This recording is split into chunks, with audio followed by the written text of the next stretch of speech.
Thank you, Mr. Speaker. This is our fourth bad budget year. Fourth, caused by the terrible economy that our country is mired in.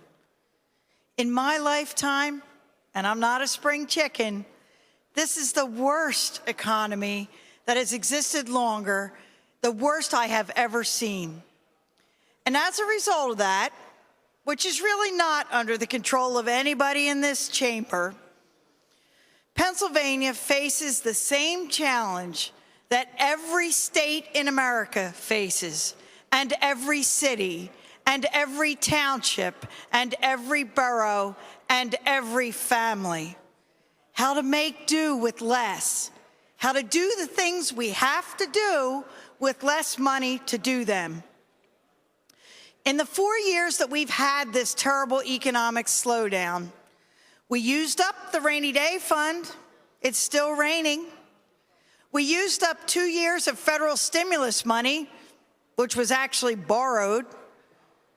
We cut waste, fraud, and abuse. We cut programs we didn't think were necessary. And we're still in this economy, and we still have to balance a budget. Pennsylvania is a balanced budget state.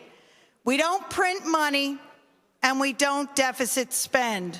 And in a recession like this, we can't raise taxes on people trying to balance the budget at the kitchen table. It just isn't right. It isn't fair, and we can't do it.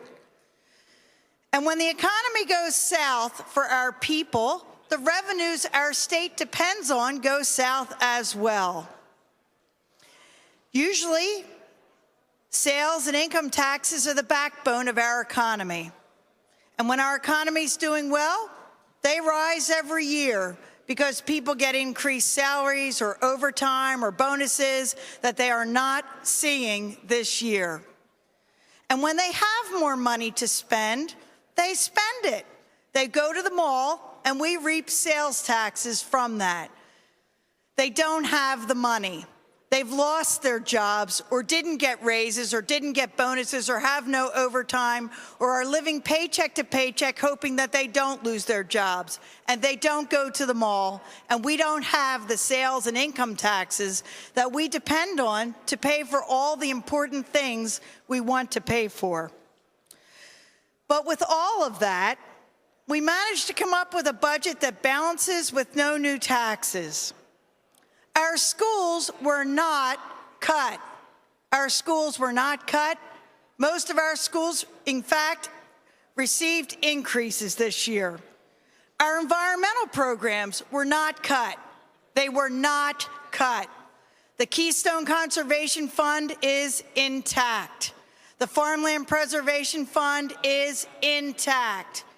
And any gaps that DEP might experience will be filled in by the new Marcellus Shale Impact Fee, which will provide millions of dollars for DEP, as well as Growing Greener, the Environmental Stewardship Fund, and Farmland Preservation. Pitt, Penn State, and Temple are level funded. And Temple has already agreed that they will not raise tuition this year. By the way, the money that we give to Temple is worth about $9,000 per student in tuition that they are not paying this year.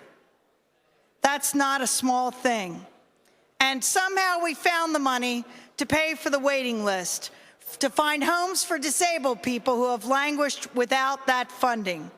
This is our fourth bad budget year, Mr. Speaker, but we managed to make it balance without raising taxes, and it takes care of what we have to do. I'll be supporting this budget because it's our job to pass a balanced budget, and I hope you will too. Thank you, Mr. Speaker. The chair thanks the lady, and on the question of final passage recognizes the gentleman from Philadelphia, Representative Cohen.